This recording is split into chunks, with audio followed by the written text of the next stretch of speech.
York County is so much more than just a stop for gas on I-8. 17 County is filled with unique individuals with unique stories just waiting to be told. Welcome to the 17 County Podcast with your host, Emily Perry. Thank you for listening to this episode of 17 County. Please take the time to like, subscribe, and listen to our podcast. Listeners like you are what makes this podcast happen, so we appreciate the continued support. We would also like to take the time to thank our members, AgriProducts, Cornerstone Bank, Central Valley Ag, Henderson State Bank, York News Times, Black Hills Energy, Collins Aerospace, Southeast Community College, and York Medical Clinic. Without these great members, we wouldn't be able to do what we do here at the YCDC and focus on the growth and development of York County. So thank you. Brian Kurth is joining me today. He's the general manager at McLean Beef here in York. He is originally from Oregon, so a little ways away, and values his time with family above all else. So thank you so much for joining me today. Yes, thanks for considering me and bringing me to this. Yeah, absolutely. So just to kind of ease into the podcast world, I guess, tell me one interesting fact about yourself that people might not know about you. Well, a strange thing that I do is actually sing. And so a strange fact about myself is that I actually sang to my wife at our marriage during the ceremony. So I've been singing since a kid. Went through high school and college and all the way through adulthood singing and doing solos and stuff like that. So that's a little thing about me. Well, A, that's very sweet. I would love that personally. And B, that takes a lot of courage. So mad respect for you, because I would not be able to do that on my wedding day. I barely even remember the first couple hours because I was nervous. So mad respect. So you grew up in Oregon. What was it like growing up there? So Oregon is, of course, a lot different geography-wise. So we go out our front door and have Mount Hood right there. We grew up in the valley, and so we had the beautiful, the change of all the agriculture that's there. Willamette Valley is really interesting because from field to field you can have different products right next door to each other. So you could have a hazelnut field right next to a pepper field, right next to an onion field, right next to grass seed field, right next to a Christmas tree field. So it's really a diverse agricultural area. And then, of course, the spread from the communities of the metro of Portland and Salem and Eugene all expanding so rapidly into one large community, basically.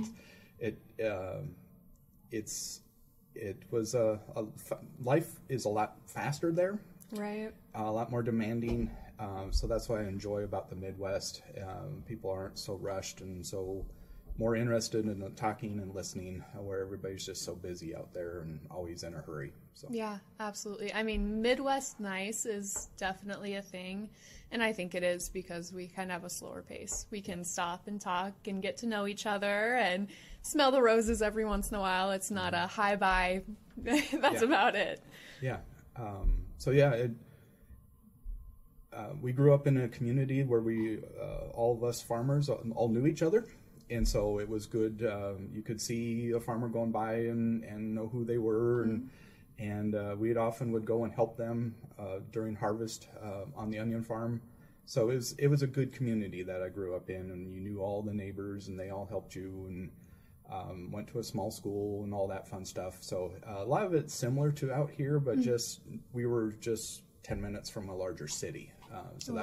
That's the difference, is that we were just on the edge of a larger city. Interesting.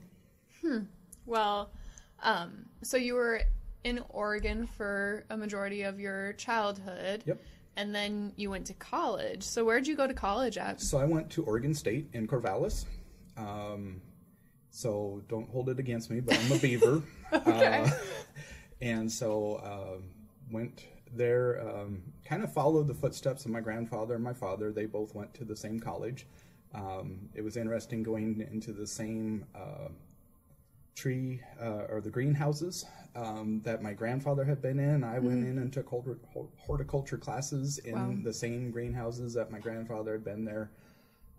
So it was good. Got an ag degree in business management, and it was a good time, good college at the time. Just the hard part is our family farm had closed down when I had graduated from high school. So I didn't know exactly what I was going to do with my ag degree, but I went ahead and got an ag degree, which was, of course, beneficial for me in all my other endeavors. Right. So.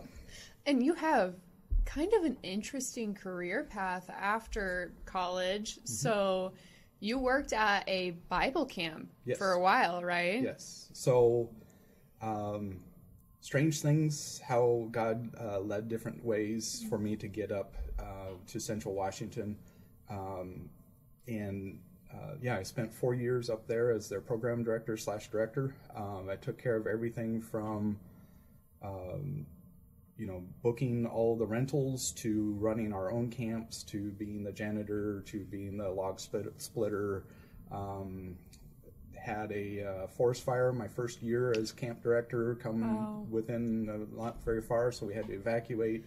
A lot of experiences, but it was great. We were 4 miles from the closest telephone pole and 5 miles from the closest asphalt up in the middle of the mountains in the eastern slope of the Cascades. So I was what you call a mountain man. Wow. Up there, living off of, generators and wood stoves, and that's all we had. So, and solar power. So it was interesting. Yeah, that's neat. That's unique too. Not a lot of people have had that experience. Yeah. Up there with the mountain lion and the bears, bobcats, of course the elk were right out on the meadow. But I really enjoyed those years. That was great. Having kids come and learn about Christ and being able to be in that environment was awesome years. Yeah, absolutely. So you were at this job for quite a while, mm-hmm. and then what did your career path look like after that? Well, then I met through a strange way, I met my wife, and so we got married, and then we spent another year out in Washington, and I worked at a little place that sold tapes and CDs and videos to missionaries worldwide, and I worked there for a year. And that was very interesting, listening to missionaries across the entire globe. Wow. And hearing their stories, and they would come to us because they could get those resources that they needed for their places at a reduced cost. So I basically was a customer service rep, phone mm-hmm. answer, taking orders over phone. That's when I learned interesting things, like when you read off a credit card number to somebody, make sure you're pronouncing every syllable and so that they can understand you, instead of just ripping it off. I learned that, that person cannot do 16 digits in less than a second. So, it was interesting. And so that was the first year after marriage. And then we chose to come out to here, to York after that, or to Stromsburg after that. Okay, so is your wife from Stromsburg, this area then? Yes, she is from a family that's been in Stromsburg since almost the beginning of Stromsburg. So wow. I think my kids are like the 7th or 8th or 9th generation or whatever in that town. So yes, I married into a long-standing family in Stromsburg. Great. I mean, we're happy that happened. Yeah. So, great choice. Okay.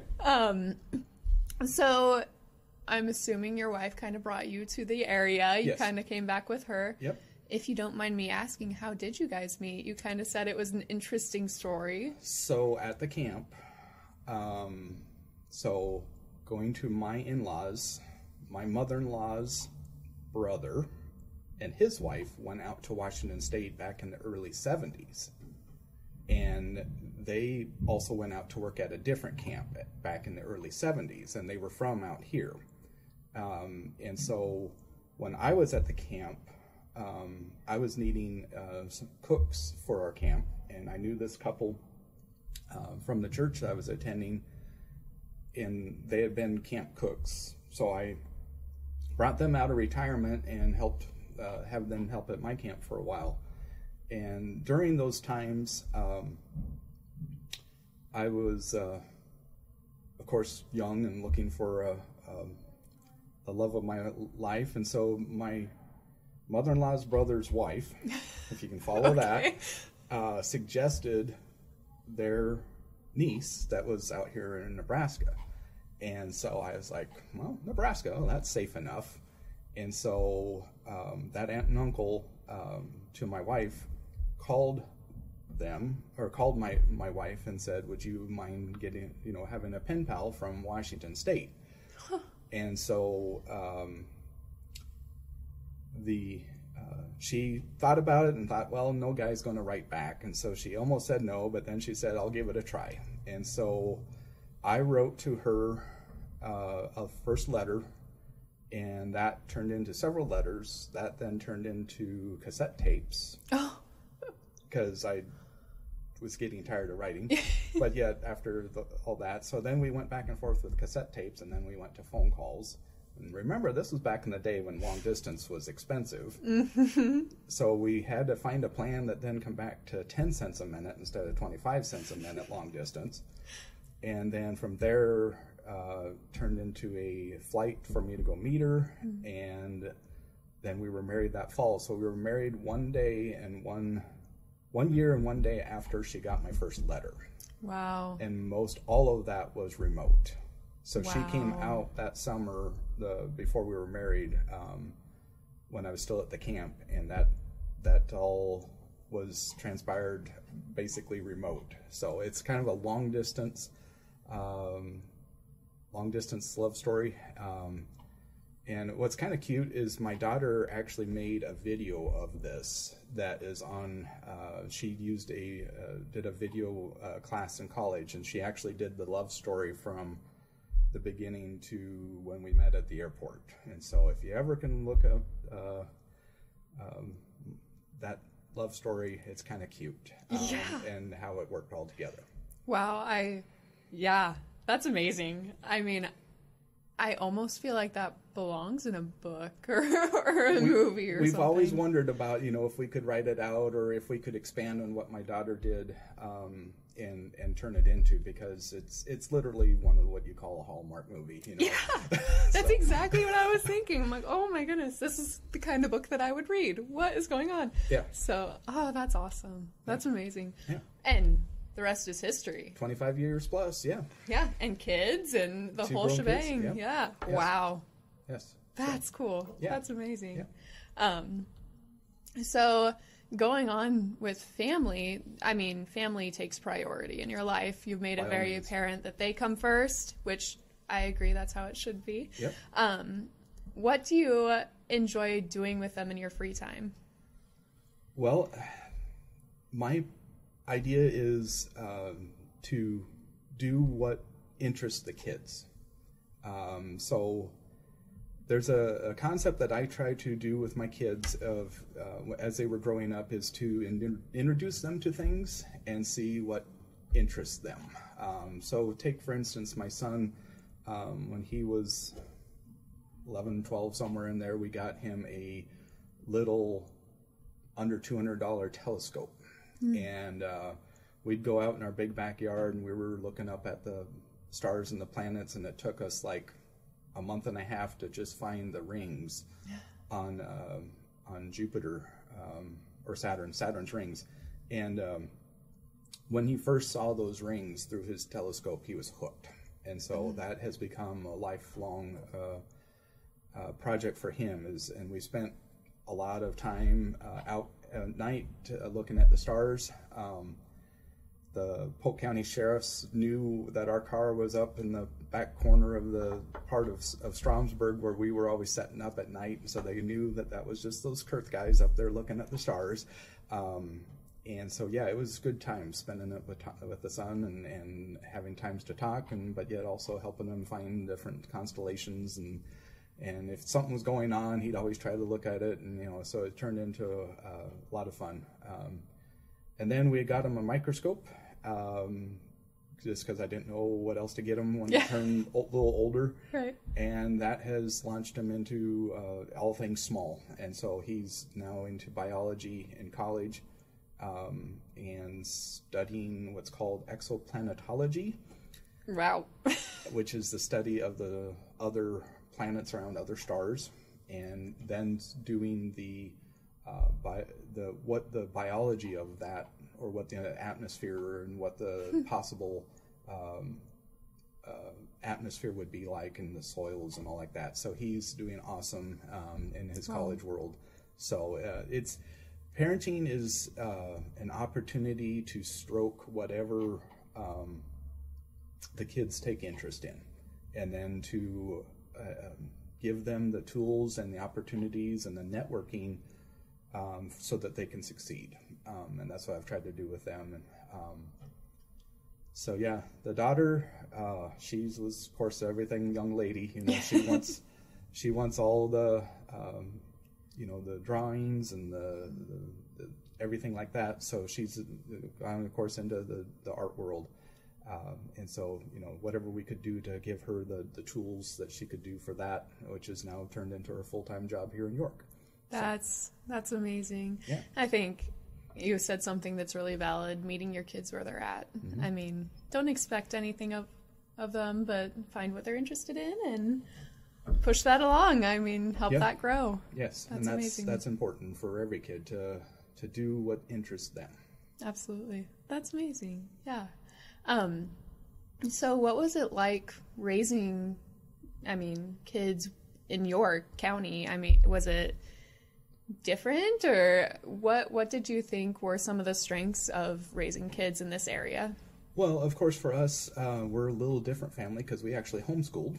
Okay. And so, but the support for that was actually a lot better than I thought, because of the Midwest and the values of family and everything like that.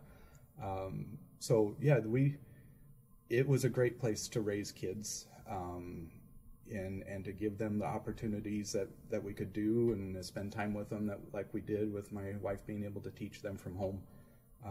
And that was actually awesome because we could cater, in our opinion, directly towards what they were interested in through the schooling, in the electives and stuff like that. So it really was a good opportunity for them, along with all the other social things that they were doing and helping with at church and all the other activities. So it was very beneficial to be in a small town. Yeah, absolutely. So homeschooling, was there some sort of network that you worked with, or was that pretty independent? There was networks that we were involved with, and was able to do things with, but a lot of it was ourselves. Mm-hmm. The concept out there where you have to have kids with other kids their own age group, I like to twist that of exposing them to every age group and get them used to talking to adults and talking to the elderly and talking to kids their own age. And we were always able to have them interact on every level. And so that's, they've turned out to be both awesome young people, and it has worked well for us. Absolutely. I have kids of my own, and I'm like, if I don't do anything else right, but I raise good kids, then I did something right. Yes. I lived a good life. Yep. So going back a little bit to your current job at McLean, yes. What do you do? What is your job? I know that's a loaded question because you do a lot, but... Well, the owners were actually talking to me the other day that we should actually get a job description. I'm like, I have no idea. It would take a lot. How would I do that? So what do I do here? So they call me general manager. So I'm responsible for all personnel. I'm responsible for the USDA, all things USDA. So we have what's called a HACCP program. So I'm responsible to make sure that we are operating within the confines of our documents and our procedures and all the stuff that we say we're going to do to make sure our food is safe. And then I'm responsible for all the finances and making sure that we're operating correctly and making business decisions therein. So it's an interesting position, you know, because I actually have the owner's daughter as one of my employees and also the owner as an employee. So sometimes we have to, you know, tell each other which hat we're listening, you know, that we're bringing into the room. But yeah, that's it started basically from a concept that Jeanette and Max had, and I've been a part of it since then to now that we're been open a year and a half, and we're expanding and fully staffed and trying to now you know, continue to improve on where we're at and continue to bring this place up to full capacity. So I'm part of all facets, I guess, from maintenance to personnel to I changed the mice traps to everything. So you might see me on the cashier, you might see me out in the kitchen, you might see me loading out. I do anything and everything, plus the long-term planning to get us where we think we could be in 5 years. So I've got very focused on where we could go and trying to get us there and figuring out what it would take to get there. So I'm trying to be all over eyes to the whole process for the McLeans. Absolutely. And I mean, I think it goes to show that you're obviously doing something right, because you're fully staffed. You're fully staffed, yes. Expanding. Yes.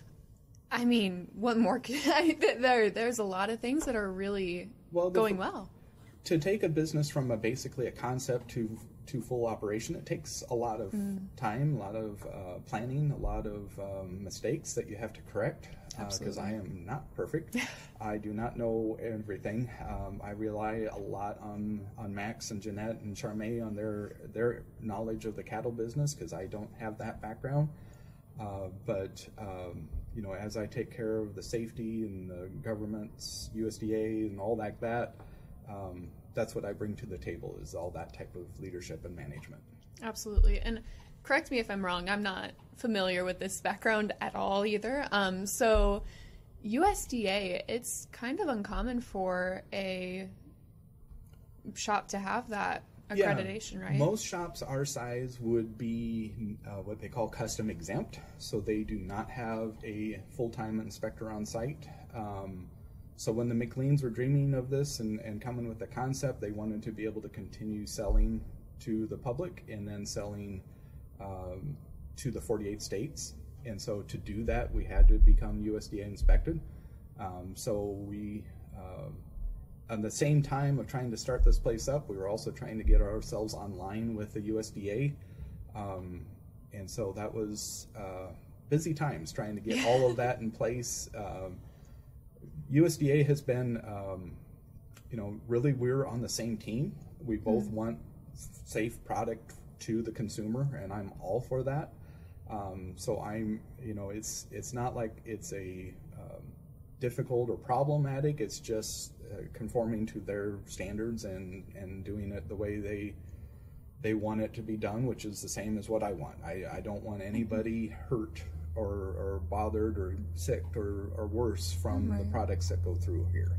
So you know, cleanliness and following the procedures and making sure that the ingredients are right on the products with ingredients, all those things I'm very adamant about and want to provide the best product for the public.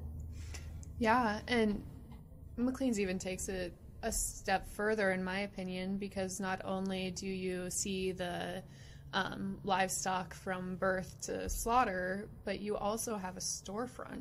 Yes. I mean, you literally raise them from birth to feeding people the product. Yeah, so that concept is the maximize the most value of every pound of beef that we can through this has been my help to push for them, for the McLeans. So, you know, they go through, they have a cow calf, they have the whole feed yard, they bring it here, we hang it and process it here, and then if we can get that to the consumer in a form that they're ready and want to use and gain, and capture that entire value is what I'm trying to do. So hopefully in the future you will see a lot more what I call value-added products, more things that we can do with that meat that the consumer wants and is willing to pay for. And when they don't have the time to do it, that's the concept that we're trying to do, is provide all those things. So you'll continue to see new products and new options as we have the capacity and have the budget to do. That's exciting. I'm excited because I have never been disappointed with any product that's come out of here, much to my husband loves it too, because he's like, ooh, what are we grilling tonight? You know, very exciting. And then I have to bring it up. It's kind of a hot spot. Okay. Your vending machine for the meats is interesting. How did you guys come up with that design idea? Well, that was a COVID thing. So during COVID, if you remember, everything was locked down, and that's exactly when we were trying to put this place together. We were trying to finish the drawings and what the floor plan would look like. And so we were really scratching our heads of how are we going to sell to the public during this pandemic, and we didn't know how long it was going to be like that. So actually, I'm going to give my wife credit again, because she, bless her heart, did some research and found a organization that had a vending machine out in their, and she showed that to me, and I'm like, that could work. And so I brought that to the table, and I showed it to, actually at this table that we're at, showed them the idea, and so we built that front vestibule to be able to be unlocked 24/7, where people can come in and get the meat ready to go, and it's refrigerated there, so it's not frozen, so you don't have to wait for it to thaw. Little known fact that actually hamburger goes out of that machine pretty fast, because people want thawed hamburger that they don't have to wait for to cook at home to make their hamburger helper. And of course, I always say that this meat, this hamburger makes hamburger helper taste good. So it's got a different, more robust taste and flavor, so it actually helps hamburger helper. I mean, I can't disagree, because once again, any product that I've gotten here has been top-notch, very, very good.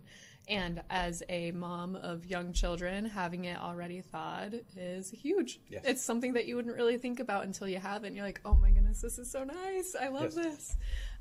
So, great idea. Kudos to your wife. She's a very smart woman, because I would never have thought of that, ever. Yes. So we're going to kind of move on to our next segment, and this is a time just to kind of brag about yourself. What's going on?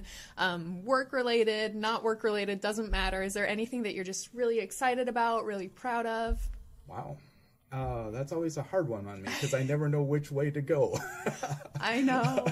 It's hard. And more than one answer is correct. Acceptable. Okay. Well, we'll just first start with, the long-term here, of course, is I've been on record that I'd like to see us in 5 to 7 years being a competitor to Omaha Steaks. So long term, I'd like to continue to bring products and services and to get us well known. Is, of course, like any small business, I hope they have goals, and that's the target, so that we can continue to ship out good products. Beyond that, wow. I, of course, probably a lot of people that might listen to this know some of the dreams and schemes that Brian comes up with. The hard part about being a dreamer and a schemer is they don't always work. And Absolutely. So if people would do research on me someday, they'll find me being involved with biochar, which I'd still like to be going on. It's a great product, and really wanting to help the farmers to save those nutrients that are out on their fields, so they don't leach out, by placing biochar out onto the soil. So someday I'd like to still get involved with that a little more than what I did that a little after mycogen seeds and before I was joined here. But pandemic and everything like that just wasn't the right timing. But there's still a product that I want to bring to the table, and I still think I could do that on the side. Okay. There's other dreams and schemes that I've been involved with. It's amazing what you can do with who you know. And absolutely. The network is so important, and building those networks. And I'm looking forward to the day when one of these dreams work.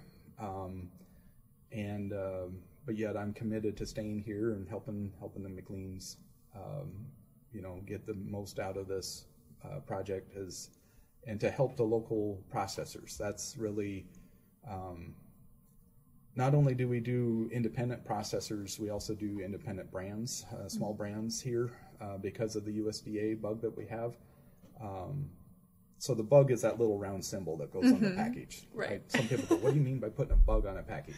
Okay, it's the little round symbol that has our establishment number. And anybody that's trying to sell to the general public has to have that on, and that's what the USDA here brings us. So, my dreams and schemes are to continue to expand, basically, use my entrepreneurial skills and business growth to continue to help some other project. And I never know what that project is going to be, but I just one showed up earlier this week that sparked my interest. And interesting. that again, it's opportunities and helping somebody else that has a product, but they're not thinking how to actually make it work out in the real world. And so I've got another opportunity that I'm looking at that I can't really say a lot about, but it is you look at a need and you find somebody with a solution and you try to put all that together.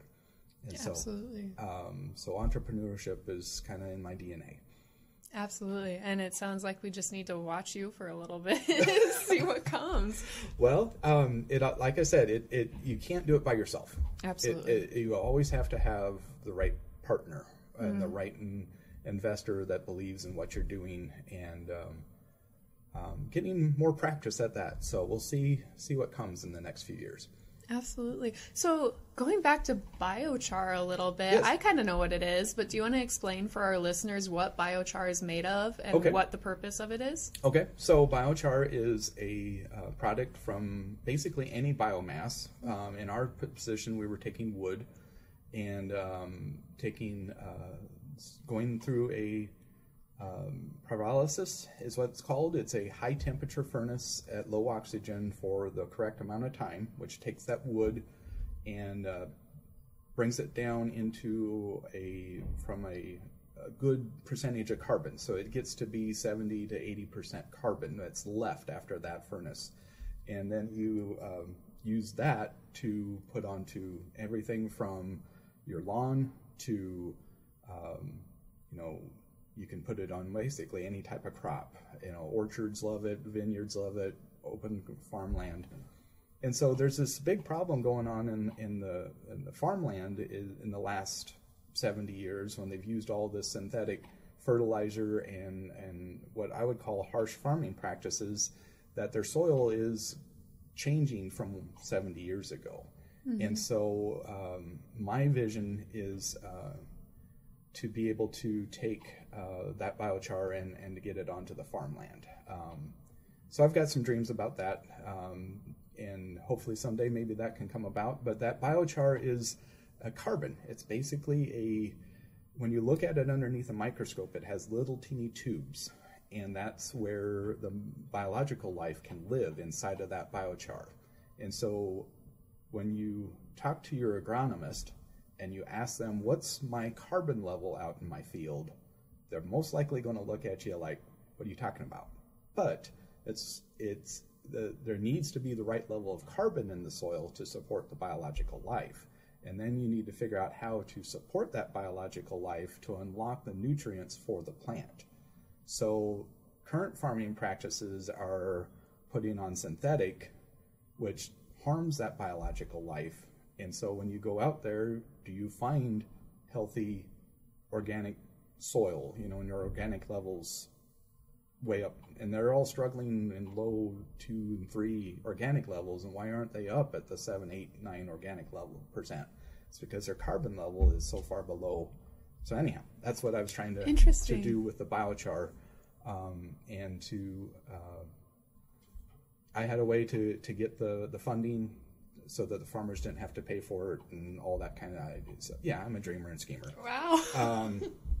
So someday, if that all works, that's another dream, is to be able to put on biochar mixed with the manure from the feed yards that then has been composted and available for the crop. So instead of having to put on synthetics, they can actually take from these feed yards and put that's more ready for the soil to help that crop this next year, so they can put on less input. So it's not a hard and fast stop all the synthetics. It's a transition as you help your soil come back to life. But that core is to have that carbon out there. So interesting. So I thought I knew a little bit about it, but I definitely just learned a lot, because I knew very basics, what it was consisted of, and that's about it. So yeah, wow. Well, as you see more and more carbon things coming along, because everybody's thinking, oh, we got to do carbon capture or carbon, you know, the phrase true carbon sequestration, which is a trademark for the company I am part owner in, is a way to truly show how people to put actual carbon onto a farmland, to actually stay there for a long period of time to help that field, regardless of how the tenant of that land is taking care of it. And so that's an interesting concept, along with helping all the, you know, what do you do with all this wood that, you know, all the ash trees and all the eastern red cedars and all this product, what do you do with it? And so, yeah, I've worked quite a bit with that. Interesting. Yeah, definitely going to be watching you in the next few years. Wow. And now, a word from our sponsor. My name's Don Freeman II. I'm President and CEO of Agri Products in York, Nebraska. We are a manufacturer of quality equipment, grain handling, food storage, food service. And if you ever want to get a hold of us, you can get on our website, or you can contact us at 402-362-5500. Thank you. So now we're going to move on to a segment we like to call Hot Potatoes. So I'm going to give you a question as quick as you can, throw it back at me and answer. Okay. Some of these are hard questions, so if you need to take time, there is no pressure. So who would you say is your biggest role model? So a gentleman in my youth, his name was John. So I'm a firm believer that you need more than just your parents. You also need other people to inspire you, and John was that man for me as I grew up. And so he was a businessman. He was a gifted in the church and taking care of the people that were in need in that area. And so I was always looking up to John and just how he lived his life, business-wise, church-wise, and helping those in need. So yeah, John was my mentor and example as a kid. Sounds like an amazing person. Yes, he is. Favorite part of your job? Of course, it's the people. Mm-hmm. I love working with the public. I love meeting people. I love taking tours. I'm here to get to know people. And what I always like about it too is to encourage people, to give them a bright spot in their day, or, I'm always got my ear open if they're hurting, or, they're looking down or whatever, and, offering a help to them or a prayer to them or something like that is that's my favorite part. Absolutely. And so within my job at the YCDC, we're very growth-based, growth-minded, and I can say I appreciate that about you, because not only are you focusing on the growth of your business, obviously that's important, but you're looking at the growth of the individuals that work for you too, Yes. which is unique in some cases and also just really admirable. So my staff are, I don't know how to describe it, but they're very important to me. I bend over backwards to try to help people and give them counsel or guidance or whatever. A lot of bosses, and I've had some bad bosses, and I'm wanting to be a leader that cares for them, listens to them, puts them where they want to be or feel like they can succeed, and you as a manager sit up here with a three-dimensional chess trying to figure out how to make this all work, and you attempt to put people in the spots where they can flourish and bloom, and then also help them through the tough spots. I've had people that don't work for me actually reach back out to me in times of need, just because they know that Brian cares. And so that's who I am. I'm here as a salt and light, and that's regardless of what life throws at us. That's what I'm here for. Absolutely. Well, I appreciate that. So now on to some lighter subject. Okay. Favorite or card game or board game, if you had to choose one? Well, obviously board game. Okay. Do you have a favorite one? I know, putting you on the spot. What was that World Conquer one? I mean, with the family, we always did, Monopoly, and then Caroms. I have heard of that. That's a fun one. Okay, I'll have to try it. Yeah. Caroms is a fun game.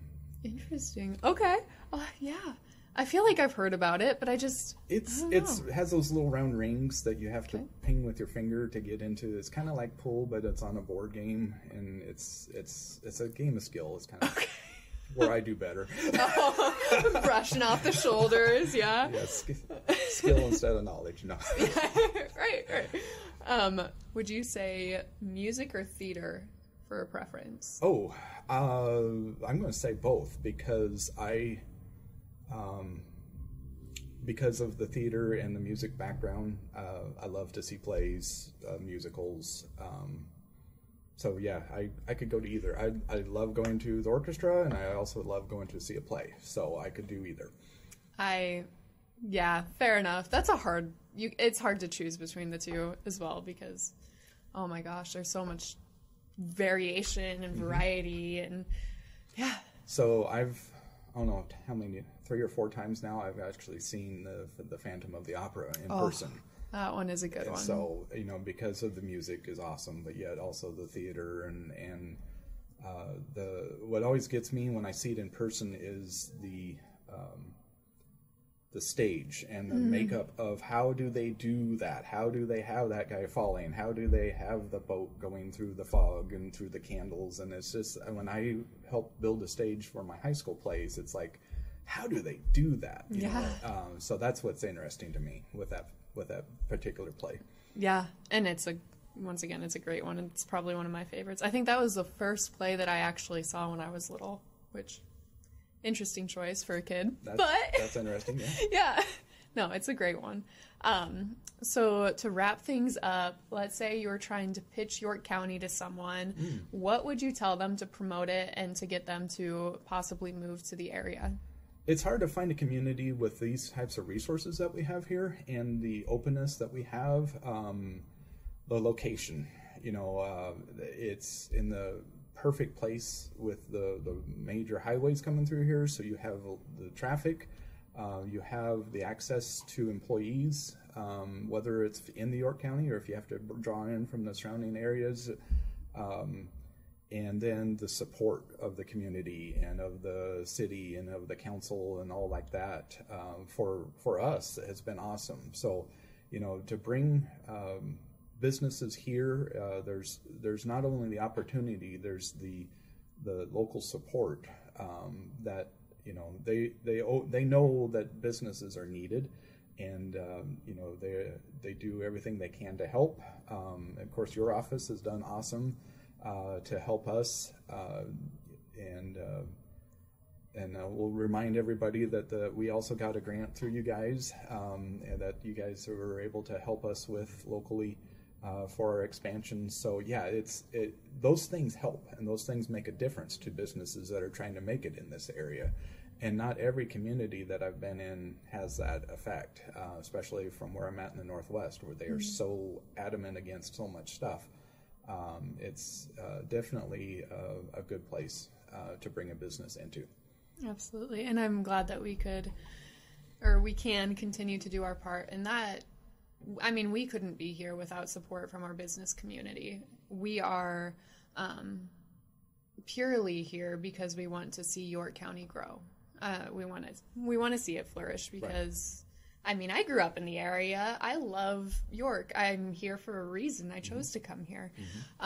So to be able to make sure that it's still a great place for my kids, and if they choose to raise their family here, my grandkids, and so on and so forth, is really, really important to me. Yes. So, and they have the vision to support that. That's what's important. Absolutely. The whole community has that vision that we've got to step up. We've got to figure out, how do we continue to support businesses? How do we continue to expand and bring more manufacturing and more businesses to this community? So I know there's a lot of talk and a lot of planning around that, and that's what's going to make this a great community and great county. Absolutely. Well, thank you so much for joining me today, Brian, and we will look forward to what is coming down the pipeline, I guess. Definitely right. Keep eyes on you. Well, see what the Lord leads.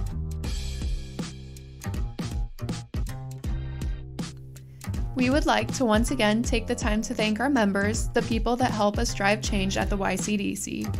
We would like to thank AgriProducts, Cornerstone Bank, Central Valley Ag, Henderson State Bank, York News Times, Black Hills Energy, Collins Aerospace, Southeast Community College, York Medical Clinic, and thank you, our listeners, for continuing to give us your time and support.